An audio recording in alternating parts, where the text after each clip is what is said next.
Hafta davomida bayram bo'lib o'tgan Bobur bog'iga kuniga o'rtacha 150 ming kishi kelgani aytilmoqda. Festivalga xorijliklarning ham qiziqishi katta bo'ldi. Bayram kunlari Namangan 23 davlat, jumladan Buyuk Britaniya, Fransiya, Germaniya, Yaponiya, Janubiy Koreya, Hindiston, Turkiya, Birlashgan Arab Amirliklari, Eron, Afg'oniston, Indoneziya va Isroildan 13 mingdan ortiq mehmonni qabul qildi. Eng ko'p sayyohlar MDH davlatlari hissasiga to'g'ri keldi. Xususan, Qirg'izistondan 8203, Rossiyadan 913, Qozog'istondan 799 va Tojikistondan 701 nafar mehmon gullar bayramini ko'rgani keldi.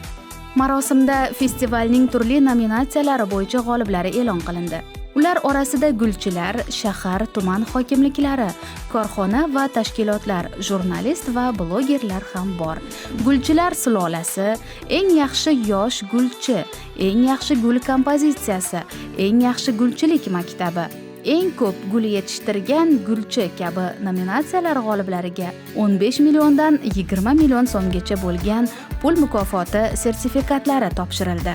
Festivalning mutlaq g'oliblariga esa Nexia 3 avtomobillari kaliti topshirildi. Bunga Pop tumani hokimligi, viloyat qurilish bosh boshqarmasi, Milliy gvardiya viloyat boshqarmasi va dizayner Obidxon Qodirov sazovor bo'ldi. Yakunda esa Afsonalar vodiysi bog'i osmonini 5 daqiqa davom etgan bayramona mushakbozlik bezadi.